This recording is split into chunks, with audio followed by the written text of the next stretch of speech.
I know you told me some pretty crazy travel stuff, but like, what's the craziest thing you've run into that maybe you've never told anybody? Everybody said don't do it. They're like, don't do it. That's how you know you got to do it. Right. Don't press that button. So I was down in Peru and I was like, oh my God, I need an adventure. I need something, I've been working my tail off. And I called my guy here in Colombia. I said, I want to like a 10 to 14 day, something you've never done before. Like take me off the beaten trail. And he goes, I'll put something together for you. Like, so no one's ever done this before. And we couldn't even find maps for it.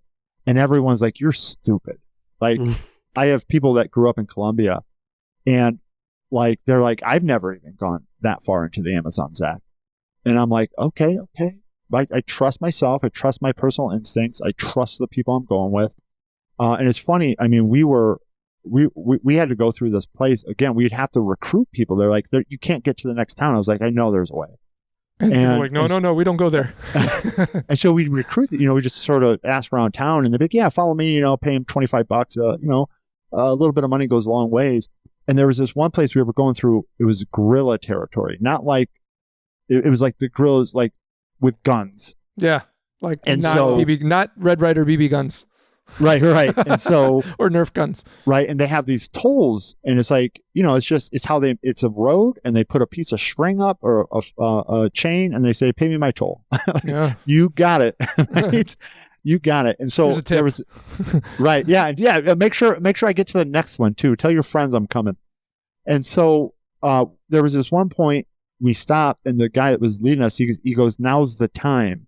I go, for what? He goes, take your helmet off. And put it on your arm because they need to see who you are as you're riding. And so I'm like, who's they? And it's like the guerrillas. They're everywhere.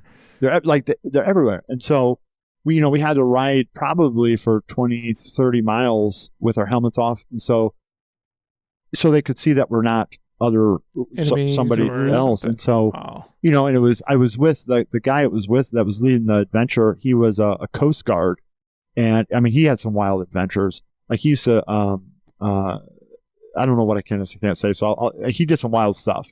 Well, and we can always edit things out. So yeah, I want to hear. Now I'm peak the. What? That's not he used to shoot.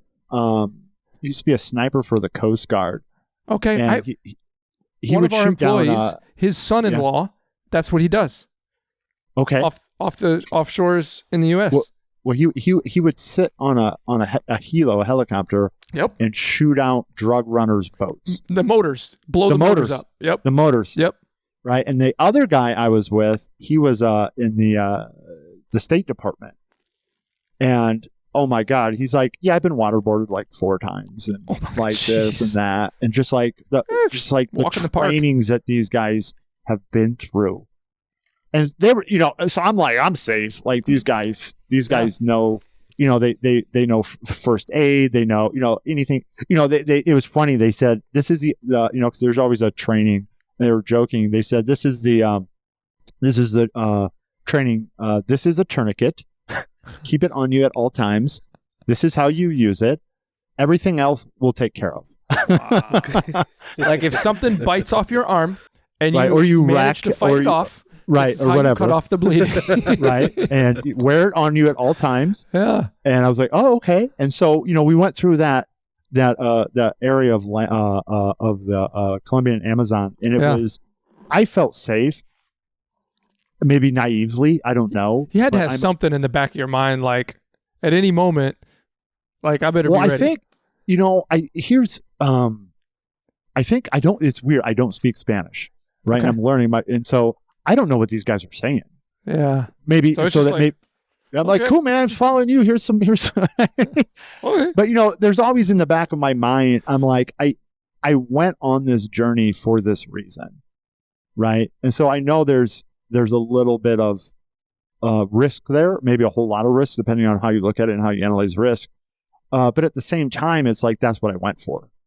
Right. And so it's that fine line of balancing risk and fun and adventure. And again, I would have never have done that by myself. Yeah. And there's plenty of people out there. I watch their YouTube channels. They go do stuff like that by themselves. And I look at it like this. I have my coach and I always talk about being personal responsible for my businesses. Like, if something happens to you, Zach, you got a lot of people that depend on you. And so it's like, I want to make sure I make it back to my wife. That's a really good point. Right. That And is it's very like, okay, wise. so it's like, I want to have that need for adventure, but I also have a world of these outside of myself that's dependent on me, and I want to see my wife again. And that shows maturity, Zach. Honestly, Yeah. it does. I mean, none of us are spring chickens, but you're not. I personally don't believe you can really be a man or a mature person unless you realize or have created a life where there are things that are more important to you than yourself. Hey, everybody. Thanks for watching one of the clips from the Business Line podcast. If you want to see the full episode, click up here. And if you want to see more fun clips, click up here.